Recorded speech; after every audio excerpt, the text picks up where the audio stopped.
آج میں ایک ایسے شخص کا واقعہ سناتا ہوں جو اپنے دور کا بہت بڑا عالم اور عابد و زاہد تھا۔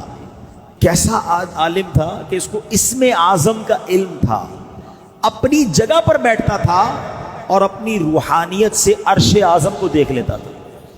اب آپ سوچیں ایسا کہاں ملے گا؟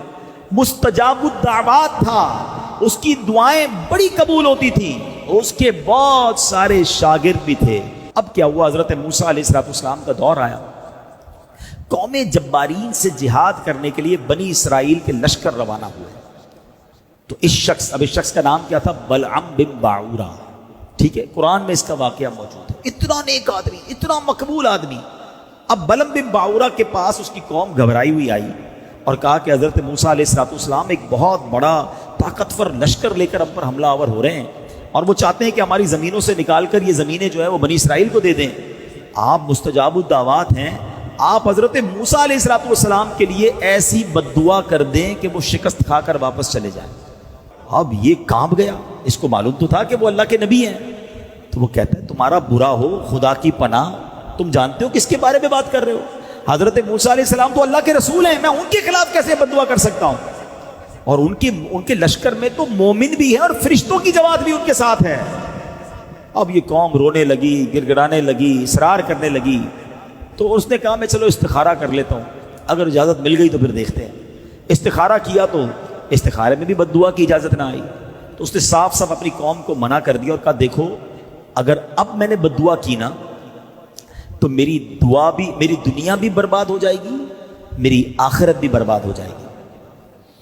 اس کے بعد اس کی قوم نے کیا کیا؟ پلان بی، بڑے تحائف، مہنگے تحائف پیسے لے کر، بڑے گراں قدر بڑے چیزیں لے کر اس کے پاس گئے اور کہا کہ یہ سارے تحفے آپ رکھ لیں، بس آپ دعا کر دیں۔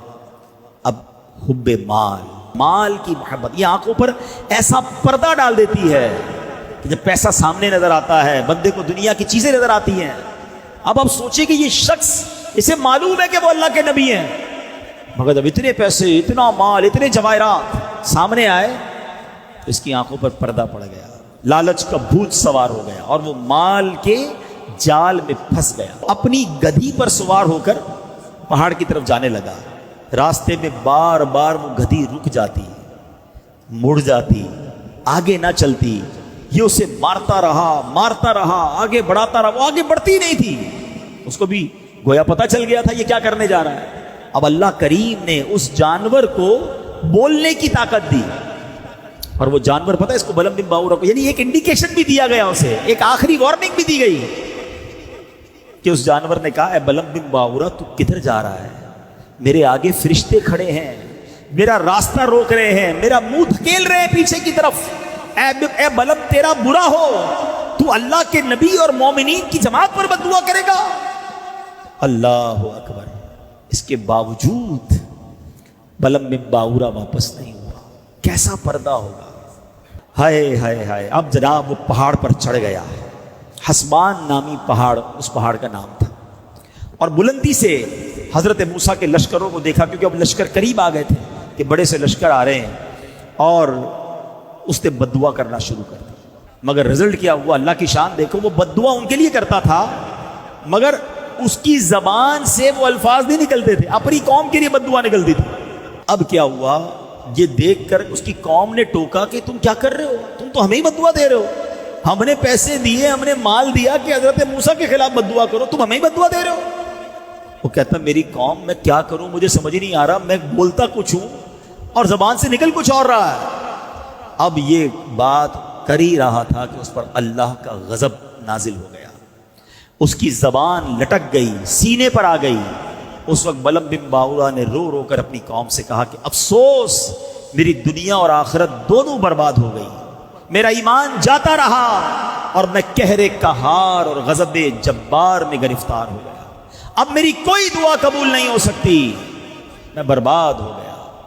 اب اس مکار نے، اس برباد شخص نے کہا کہ میں تو ہو گیا برباد، اب میں تمہیں ایک طریقہ بتا دیتا ہوں، دعا تو میری کامیاب نہیں ہوئی، لیکن تم اگر حضرت موسیٰ علیہ السلام کے لشکروں کو شکست دینا چاہتے ہو تو تم لوگ ہزاروں خوبصورت لڑکیوں کو بہترین کپڑے اور زیورات پہناؤ اور بنی اسرائیل کے لشکر میں بھیج دو۔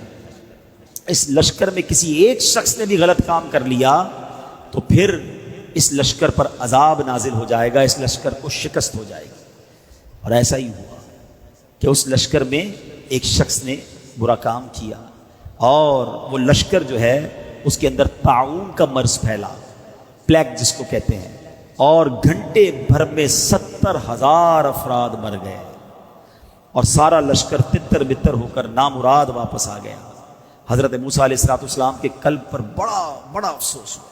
اب دو بڑی اہم باتیں سمجھنی ہیں۔ مال کی لالچ انسان کو کہاں لے جا سکتی ہے؟ مال کی محبت دل میں ایسی مت داخل ہونے دینا کہ جب آنکھوں پر پردہ آ جائے تو بندہ بہت سارے حرام کام کر جاتا ہے۔ اور دوسری چیز جو اس واقعے سے سیکھنے کو ملی نا، کہ چاہے بہت اچھے کام ہم کر رہے ہوں مگر کبھی کبھی ایک حرام کام، اللہ کی ایک نافرمانی، اس میں ایسی بے برکتی اور نحوست ڈال دیتی ہے کہ سارا کام برباد ہو جاتا ہے۔ آج ہم کہتے ہیں ہماری مہنگائی کمر توڑ رہی ہے، کبھی سیلاب آ جاتا ہے، کبھی زلزلہ آ جاتا ہے، کبھی آگ لگ جاتی ہے، ہر روز بری خبریں کیوں سن رہے ہیں ہم اپنے اعمال بھی تو دیکھیں نا۔ اس میں ایک بندے نے بدکاری کی، پورا لشکر تباہ ہو گیا۔ آج بدکاریوں کے اڈے بن گئے ہمارے ملکوں میں، آج بے حیائی کے کاموں کی یلغار۔ آج بتایا جاتا ہے کہ شراب نوجوان ایسے پی رہا ہے جیسے کولڈ ڈرنک پی جاتی ہے، تو پھر ہم کس بات کا انتظار کر رہے ہیں؟ ہمیں یہ واقعات قرآن و حدیث میں اس لیے تو بیان ہوئے نا کہ دیکھو ان باتوں سے رب جب ناراض ہوتا ہے تو پھر برکت اٹھا لی جاتی ہے اور بربادی مقدر بن جاتی ہے۔